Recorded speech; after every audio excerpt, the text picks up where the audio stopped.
we are living in a time where the economy and it kind of decentralized men, which is, I guess, in a sense, you can say, okay, well, we propped women up and we made space for them, but we did that at the expense of the men. And you can make a credible case for that to say, what do you mean at the expense of the men? Well, you don't champion anything men say.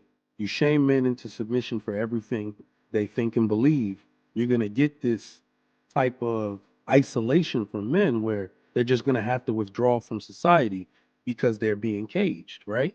Say something and be canceled, right? So we went through all of these movements sequentially, right? We went through social justice and all men are bad. Then we went through Me Too and people calling you a rapist just for not saying nothing. So I mean, right now it's a lot of men just are dumbfounded. Like I don't know what to do. There is nothing else they can do except withdraw because any move they make could possibly get them fired. Will have people thinking something about them that's not true. So yeah, it's multidimensional, but I'm ready to get into the topic. It's a good topic. Y'all think young men are struggling? Yeah, I do. absolutely. Okay. Um, when you say male loneliness epidemic, are we speaking about like they're feeling like they're lonely because they don't have as many qualitative experience with women? Or are we stepping outside of women and saying like men are isolating themselves more and they don't have lack of deep connections with each other as men? And so that's like those are two different loneliness. Which one are we focusing on? Are we focusing on both or Yeah, we're talking about women and everything that surrounds okay. a marriage, all that stuff. They just by themselves. It used to be a time where women were choosing themselves, and now it seems like it's a lot of men choosing themselves now. Seems to be peaceful on that side. But okay, Ty, you said they're not struggling. Why is that, in your opinion? I wanted to understand the context of what the loneliness entails because Hmm. men have plenty access to women and men are, you know, having sex and hooking up with women every day. So Hmm. the loneliness there, I don't necessarily see it. But as far as like long term relationships, that might be different. But I feel like you stated, they're choosing to be lonely. Hmm. Are they choosing? Okay, so it's a personal choice. It's not that they can; it's that they're choosing to. Okay, you shaking your head. You on the fence about it? Go ahead, Miss Pearl. I mean I that depends. That's why I asked like are we looking quantifiably because there are a lot of women that men could be with, vice versa. Women can be with a lot of men as well, but that doesn't mean that we're having, like I said, the qualitative experiences.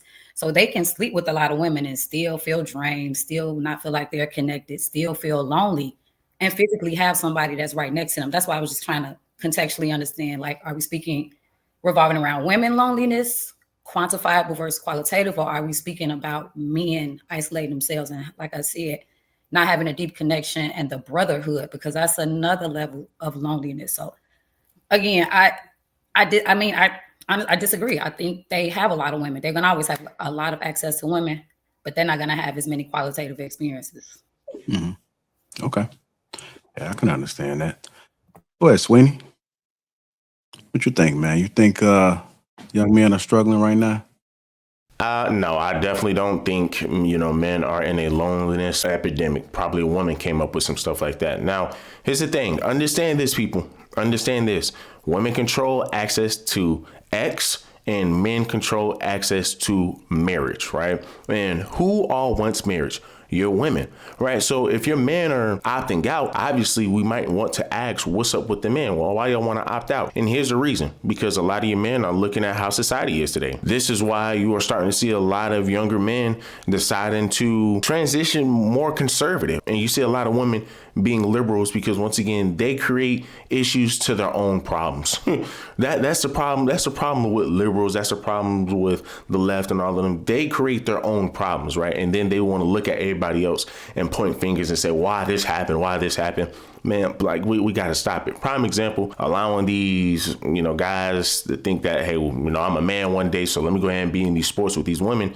And they over here just straight dribbling these women's heads, whooping them in the sports. But this is the stuff that they fought for, allowing men to go into these bathrooms and dress as a woman. And then something happens to these girls, and then they want to sit here and cry and complain and talk about how bad men are. Like, once again, this is something that women were behind. So when you look at society today, when you look at feminism, this is why people have an issue with feminism today, because at first feminism, we understood it for, hey, they wanted to vote, they wanted the right to vote, they wanted the right to work. That's fine. But then come 1960s, it shifted to something else where your white women coming to the black homes, taking the women out of the household, saying, you don't need that man. So you're turning the black woman against the black man. Then you end up pushing the black man out of the household in the 1980s, right? Because you said, hey, well, EBT is better than having a man. And now fast forward, look at where we're getting today, where a bunch of your black women are saying most of your black men are down low, when literally, statistically speaking, I think it's like less than 10% of people are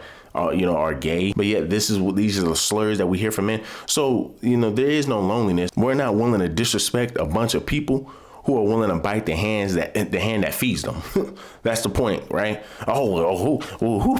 What man feeds us?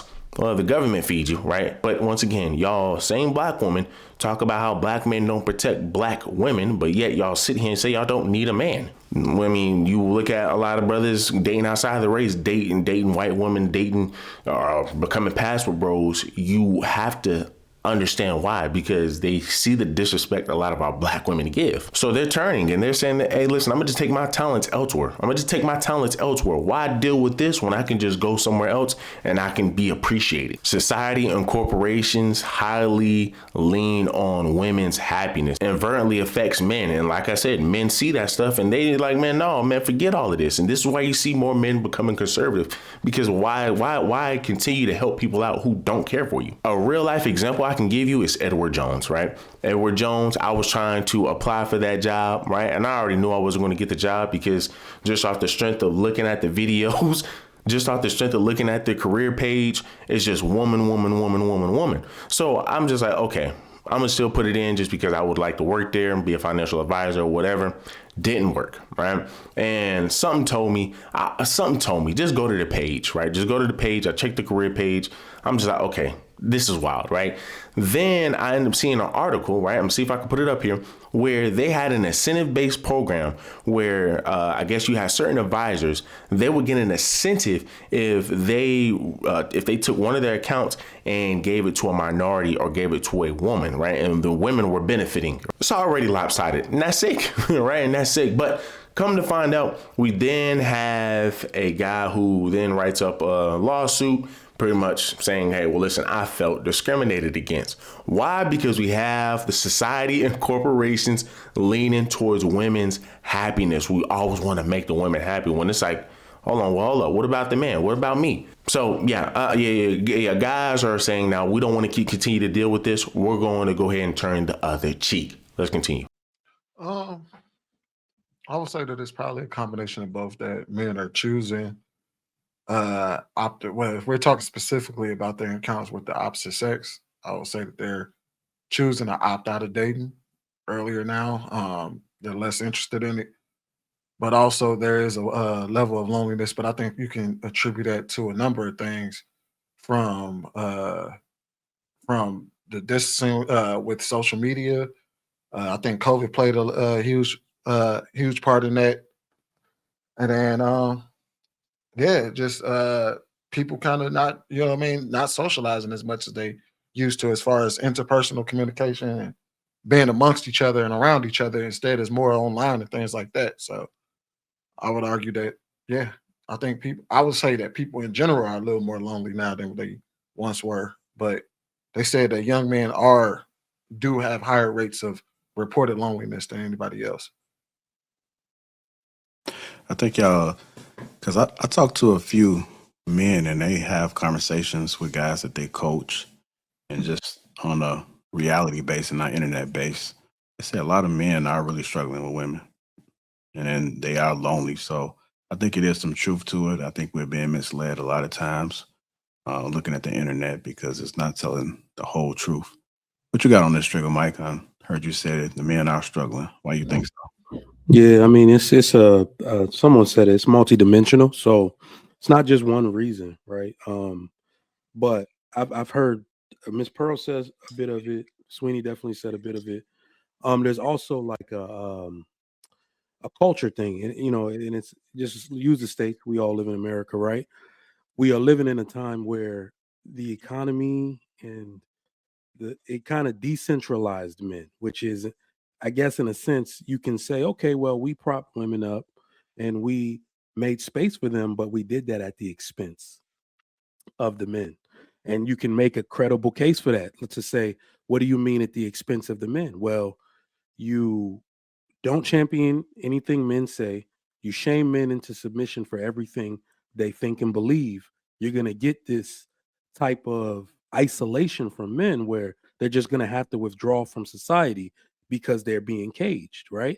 Say something and be canceled, right? So we went through all of these movements sequentially, right? We went through social justice and all men are bad. Then we went through Me Too and people calling you a rapist just for not saying nothing.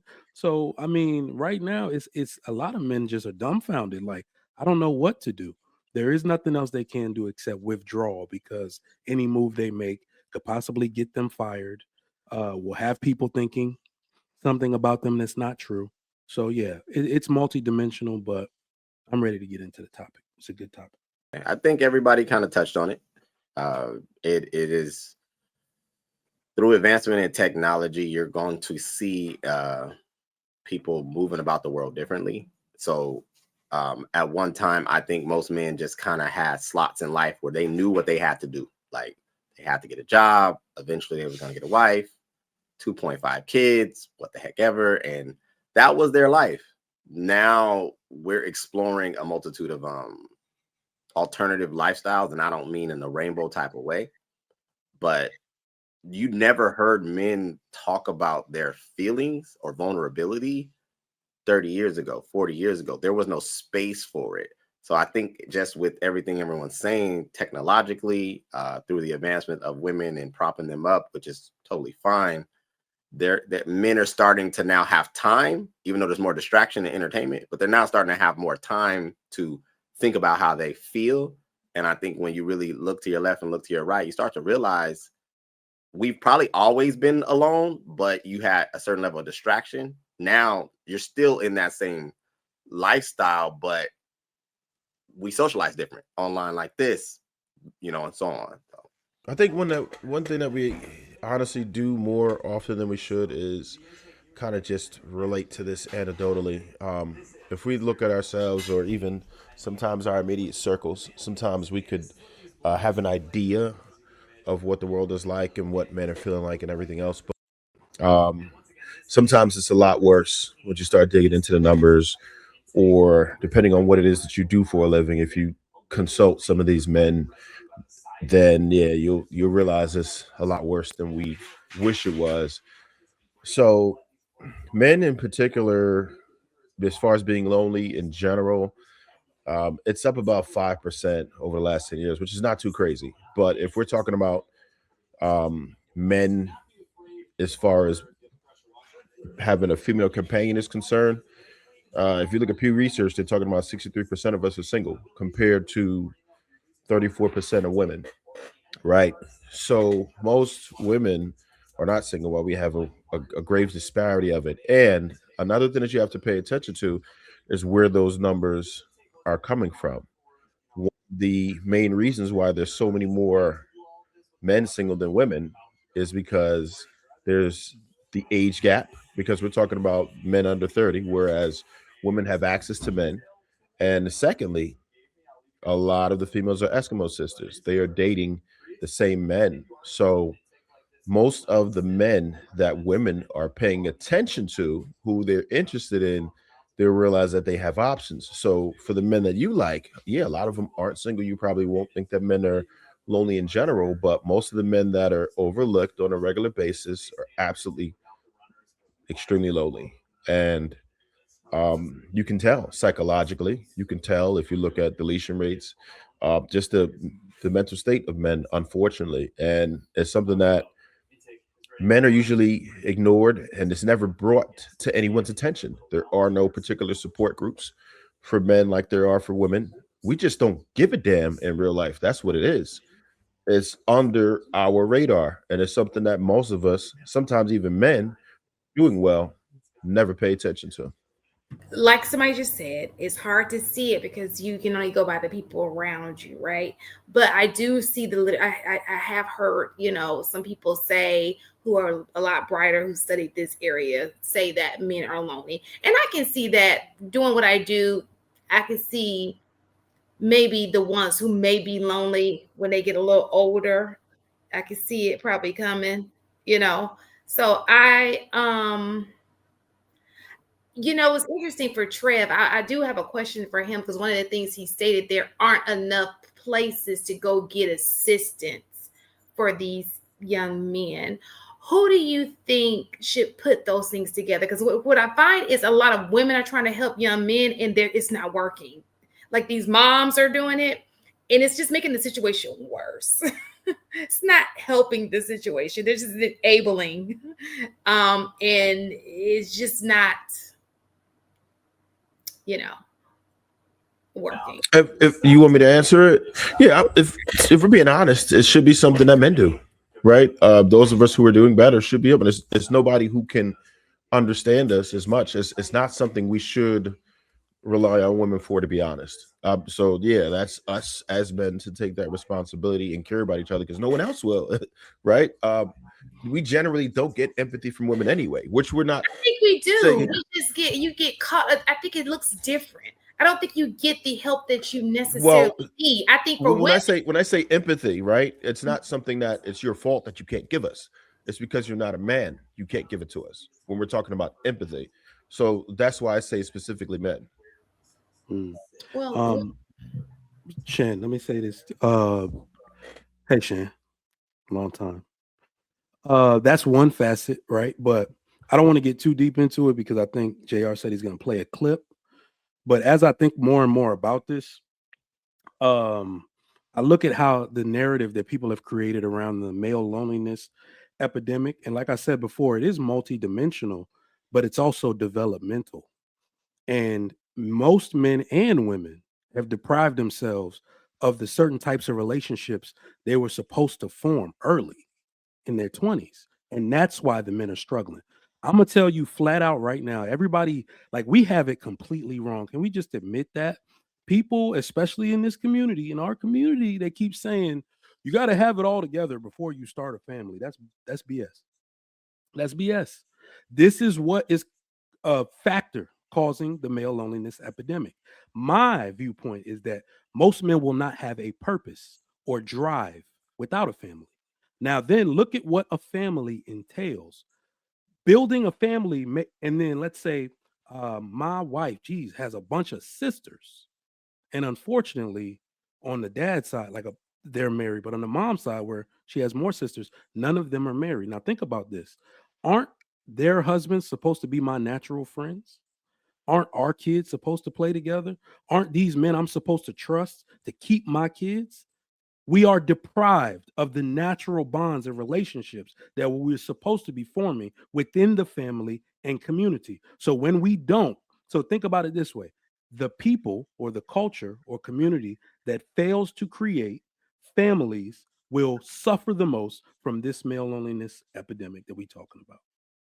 Their older male counterparts are keeping them that way because they keep selling them this fantasy of how women are supposed to be and how men are supposed to be in this old world definition of relationships, not taking into account that they do not have the same economic opportunities as they used to. Like even my generation, even when we were younger, they still don't have the same economic opportunities. So yeah, I think that it's their older male counterparts, but they're definitely struggling right now. Triggered low-key proved my point. Because he's just saying, look at how, you're getting canceled for saying certain things. People are willing to just, dribble your head off the ground because you just disagree with what women got to say. It's hard on men. And then when you have women initiating most of the divorces, you having women divorcing men for the simple fact that they're just, I'm not happy anymore. This man doesn't fulfill me. Blah, blah, blah. You're not giving men any incentives to stay in a marriage or want to be in a marriage, right? Look, forget about staying, right? Because the incentive alone is them having a children and them having a family. That's them staying in a relationship, staying in the family alone. That's them staying in the family. That's going to keep them motivated to stay in the family. And then to answer Shane's question, this is what happens when you are a feminist, people. When you lived your life entitled, when you've only lived your life through the woman's lens, when you just did, I could care less about what men got to go through. See, once again, as I stated before, women are the issue to their own problems, right? We want to talk about how trash these men are. We want to say, hey, well, listen, obviously the mothers, what we're doing ain't good enough, and what women are doing ain't good enough, so who is here to help? And as she said, the men are. But see, here's the thing about it. Here's what she does not want to address are the single mothers. That's what she does not want to address. She does not want to address the women who sit here and say, I don't need a man. She don't want to address the women who sit here and say, I can do it without a man. I can have a child without a man. These are the same women who sit here and alienate the father from the child. These are the same women who will sit here and fight in court. Instead of fighting for 50-50 custody, right? They're going to fight for full custody. And so they can have all of the problems, all of the drama. So they can then say, oh, well, this man doesn't do nothing. This is what I got to do as a mother. Once again, these women are creating the issues to their own problems. Maybe calling that boy's father or getting that boy's father and get him to overcorrect what you messed up on. And once again, these are the issues that you have with women. She's going to sit here and ask, well, who do we hit? Who do we contact to help? The very man you lay down with and you let bust in you. That's who you contact. Once again, people, women just love to be disingenuous. Women love to be disingenuous. Women love to create the problems. Then when stuff hits the fan, they want to start pointing fingers instead of just taking accountability. But yet, these are the most educated. These are your most agreed. These are the smartest ones. These are the ones that mature faster than men, but yet they can't even solve their own problems. Do me a huge favor, man. Leave me a like, leave me a comment, subscribe to the channel. Till the next one.